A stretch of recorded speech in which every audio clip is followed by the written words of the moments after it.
क्या किसी पिंड को पृथ्वी के पलायन चाल क्या किसी पिंड की पृथ्वी की पलायन चाल पिंड के द्रव्यमान पर निर्भर नहीं करती है। पिंड का द्रव्यमान कैसा भी हो, यदि इसको पृथ्वी से सतह से बाहर भेजना है तो 11.2 किलोमीटर प्रति सेकंड की रफ्तार से फेंकना पड़ेगा। और चाहे एक बड़ा 1 टन का भी पत्थर भेजना है उसको भी उसी स्पीड से भेजना पड़ेगा। तो द्रव्यमान पर निर्भर करता है क्या? स्पीड सबके लिए कैसी है? सेम है। पलायन वेग का मान सेम होता है चाहे कोई भी पिंड यहां से पृथ्वी की सतह से फेंका जाए। ठीक है, इसका मतलब यह है कि पिंड के द्रव्यमान पर निर्भर नहीं करता है, चाहे छोटा पिंड लो चाहे बड़ा पिंड लो, सबके लिए पलायन वेग का मान कैसा होता है? एक समान होता है।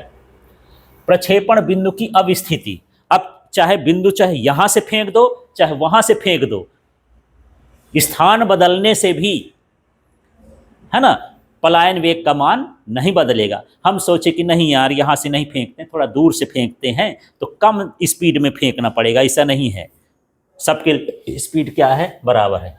प्रक्षेपण की दिशा, अब सोचे कि हम इस कोण से फेंक दिए, कोई बोला इस कोण से फेंक दो, कैसे भी फेंक दो, अच्छा सीधे फेंक दो, दिशा से कोई लेना देना नहीं, चाल भर उसकी क्या होना चाहिए? 11.2 किलोमीटर प्रति सेकंड से ज्यादा होना चाहिए।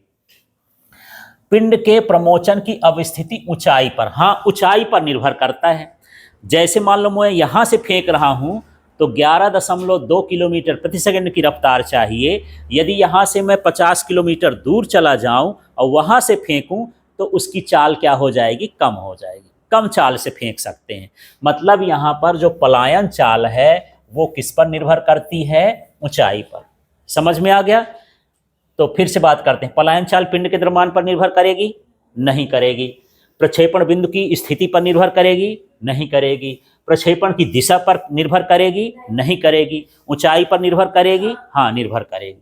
ठीक है, ऊंचाई से बदलती रहती है। इसके बाद हम अगले हिस्से में आते हैं, ये 7.6 का प्रश्न है। इसमें भी बोलता है सही विकल्प का चयन करिए। अनंत पर स्थिति ऊर्जा का मान क्या है? 0। प्रश्न लिख रहा है यही। तो कक्षा में परिक्रमा करते किसी उपग्रह की कुल ऊर्जा इसकी गतिज ऊर्जा स्थितिज ऊर्जा की ऋणात्मक होती है। तो यहां पर देखो, जब यहां से ग्रह पृथ्वी को छोड़ के बाहर चला गया, कोई चीज पृथ्वी को छोड़ के क्या हो गया? बाहर चला गया, तो उसकी गतिज ऊर्जा क्या हो जाएगी? ऋणात्मक हो जाएगी। ठीक है, क्या ऋणात्मक हो जाएगा? गतिज ऊर्जा का मान ऋणात्मक होगा।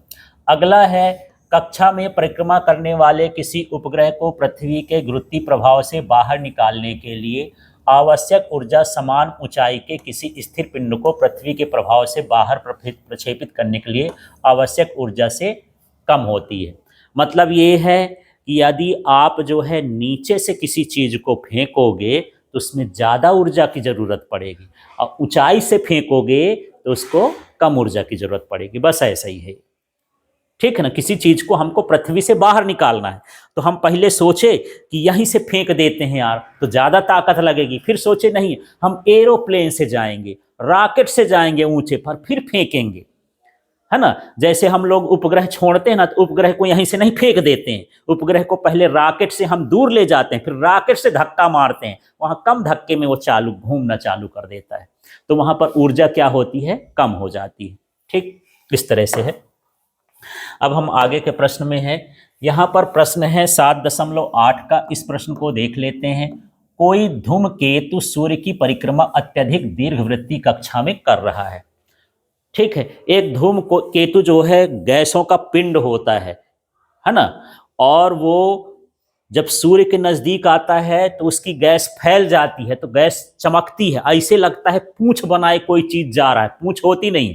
जैसे मान के चलो ये सूर्य है और धूमकेतु का प्रभाव, धूमकेतु पास आ गया तो सूर्य की गर्मी से उसकी गैस क्या हो जाती है? फैल जाती है। तो ऐसे दिखेगा, यहाँ गोला गोला और पीछे कैसे दिखेगा? पूंछ पूंछ, ऐसे होके जाता है, ऐसा होके।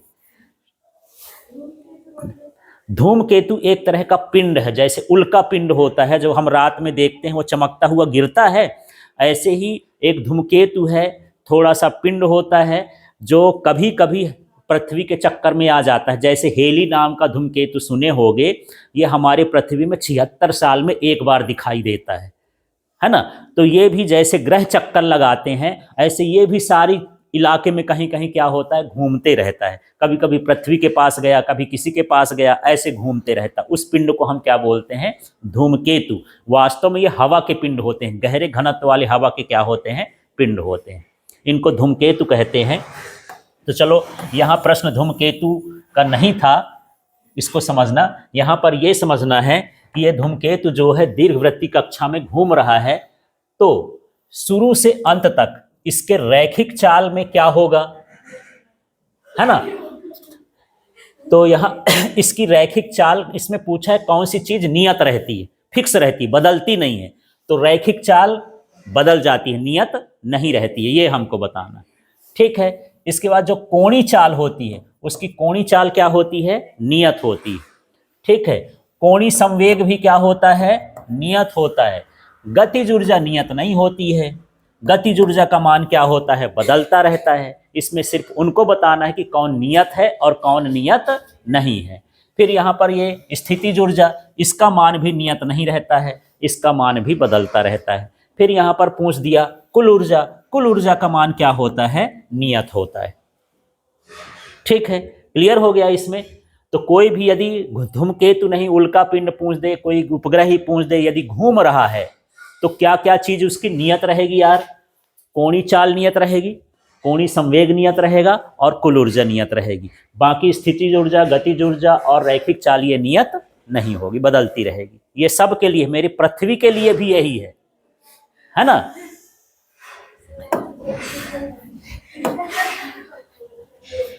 क्यों नहीं है मेरी पृथ्वी, धरती माता है और माता सबकी होती है।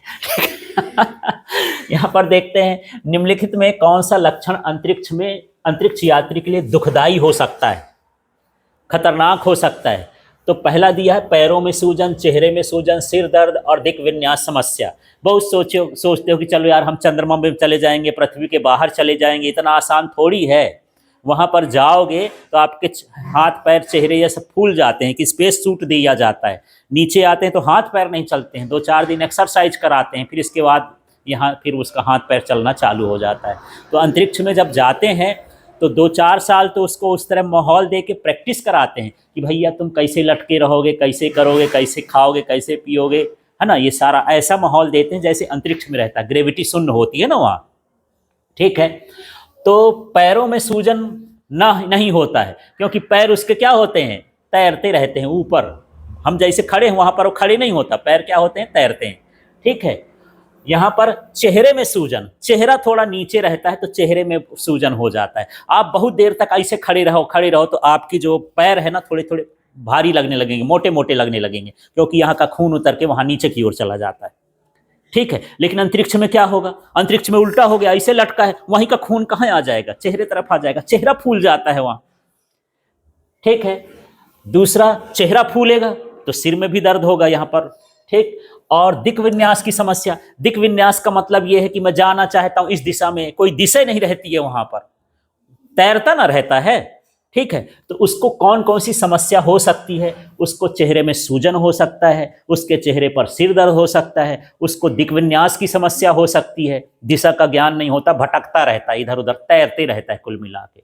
ठीक है। जैसे मुझे इसको इधर जाना है तो मैं इधर जा सकता हूं, यहाँ जमीन है, पैर रख रहा हूं, अब उनको जाना है इधर तो कैसे जाए यार। ठीक, बड़ी माने दूसरे तरीके से जाते हैं पर इतना आसान नहीं है जाना, ये समस्या होती है वहां। ठीक, क्लियर हो गया इतना।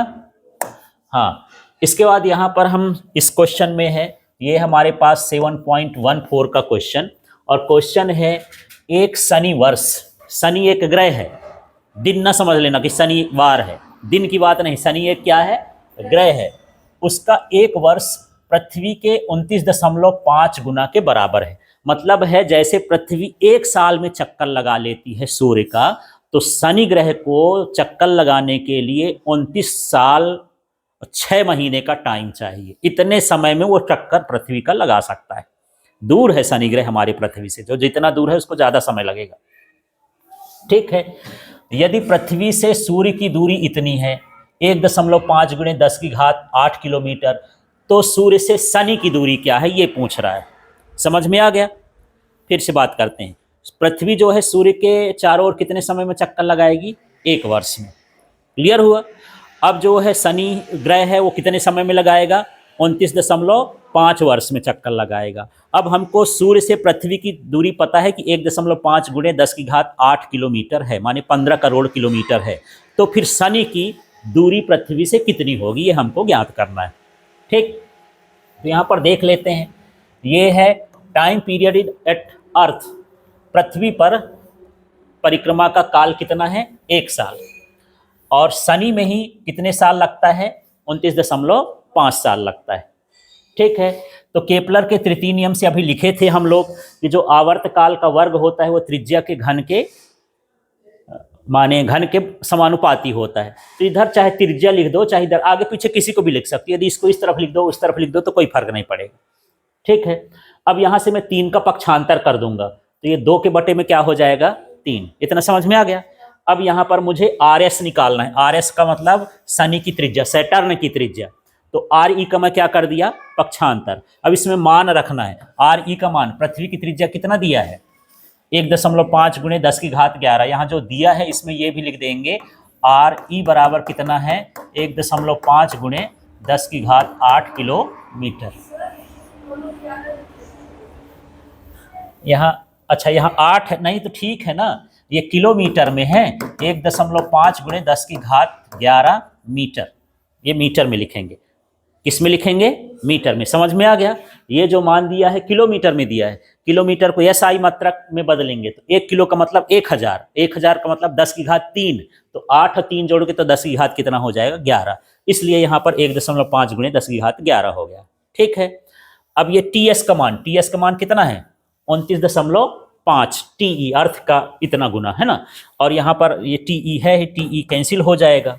अब इतना करके आप छोड़ देना, जब परीक्षा में आए तो इतना करके आपको छोड़ देना है, क्योंकि यहाँ पर 29.5 की घात 2/3 का मान ही नहीं पता है आपको। ठीक है, और यदि मान है याद रहे तो 14.32 गुणे 10⁻11 मीटर इसकी क्या हो जाएगी, दूरी हो जाएगी। ठीक, इस तरह से आपको निकालना है। इसके बाद यहाँ पर 7.15 का प्रश्न देख लेते हैं। पृथ्वी के पृष्ठ पर किसी वस्तु का भार 63 न्यूटन है ना। मान लो यहाँ पर मैं कोई वस्तु रखा, उसका भार कितना है, 63 न्यूटन। कहाँ पर, पृथ्वी की सतह पर। यदि पृथ्वी की त्रिज्या की आधी ऊंचाई पर पृथ्वी के कारण इस पर कितना गुरुत्वीय बल लगेगा। अब इसको हम उठा करके पृथ्वी से आधी ऊंचाई पर ले जाएं, जिसकी इतनी त्रिज्या है, जैसे ये 6400 किलोमीटर है तो 3200 किलोमीटर दूर ले जाएं, इसके आधे दूरी पर, त्रिज्या के आधे दूरी पर ले जाएं, है ना। तो फिर इसका भार कितना हो जाएगा, क्योंकि भार का जो सूत्र होता है W इक्वल टू क्या होता है, mg। g का मान घटेगा तो भार का मान भी क्या हो जाएगा, घट जाएगा। हम जानते हैं ऊंचाई पर घटता है, पर कितना घट जाएगा, आधी दूरी पर चले जाएंगे, तो ये हमको ज्ञात करना है। तो W इक्वल टू कितना दिया है, 63 न्यूटन, वेट वजन है ना। h का मान पूछ रहा है, त्रिज्या के कहाँ जाना है, आधा, इसलिए क्या हो गया, r/2। अब ऊंचाई पर जो गुरुत्वीय त्वरण का हम लोग सूत्र निकाले थे, g डैश बराबर g/1 प्लस h/r की घात क्या होता है, 2, ये सूत्र होता है। अब यहाँ पर मैं g लिख दिया हूँ, यहाँ पर n लिख दिया हूँ, यहाँ पर क्या बदला है, ये क्या लिखा था, h का मान कितना है, r/2, तो यहाँ पर मैं क्या लिख दिया हूँ, r/2, r कैंसिल हो जाएगा, तो ये 1/2 आ गया ना, बटे में ना 2 है, 1/2। अब 2 का गुणा 1 से करोगे, 2 1 कम 2 और प्लस 1 कितना हो गया, 3/2। इसका स्क्वायर कर दो तो 3 त्रिकाई 9, 2 दूनी 4, बटे में है तो क्या हो जाएगा, 4/9 g।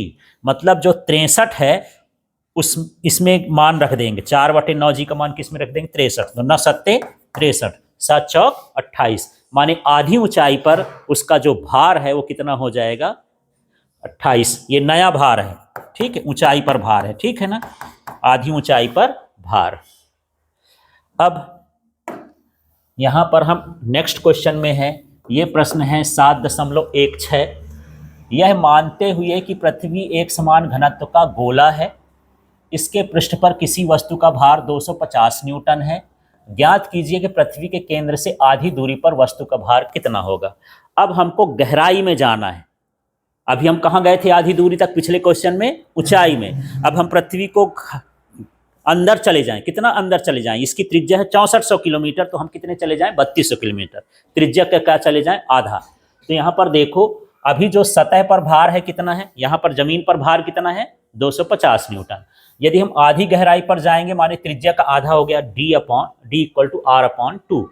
गहराई को डेप्थ बोलते हैं अंग्रेजी में, क्या बोलते हैं? डेप्थ, उससे d लिख दिए हैं। तो गहराई पर गुरुत्वीय त्वरण का सूत्र ये होता है g डैश बराबर 1 माइनस d/r(g). तो यहाँ पर मान रख दिए, 1 रख दिए। d का मान कितना है देख लो, r/2, तो r यहाँ से r कैंसिल हो जाएगा, क्या बचेगा? 1/2। अब इस 2 का गुणा इधर करोगे तो ये क्या हो जाएगा? 2 माइनस 1। ठीक है, यहाँ 2 होगा, सुधार लेना, 2 माइनस 1, तो यहाँ पर 1/2g हो गया। इसका मतलब उसका भार भी आधा हो जाएगा। तो नया भार हो गया 250 न्यूटन का आधा माने कितना होगा? 125 न्यूटन। ठीक है, क्लियर हो गया। अब ये विकल्प में भी पूछ सकता है, यार किसी का भार 500 न्यूटन है, आधी गहराई पर उसका भार कितना हो जाएगा? सीधे आधा कर देना है, जितना भी हो उसका क्या कर देना? आधा। और यदि ऊंचाई पर पूछे तो उसका 4/9 कर देना है ना? क्या कर देना है? 4/9। यदि आपसे पूछा जाए कि पृथ्वी पर भार कितना है? 21 है, 21 न्यूटन है, तो हम आधी ऊंचाई पर चले जाएं तो कितना हो जाएगा? कुछ नहीं, 4/9 का गुणा कर दो, 9 9 81, 9 चौको 36 न्यूटन, है ना? तो आधी ऊंचाई पर जाने पर भार जो है 4/9 गुना हो जाता है, और यदि हम गहराई पर जाएं तो क्या हो जाता है? आधा हो जाता है।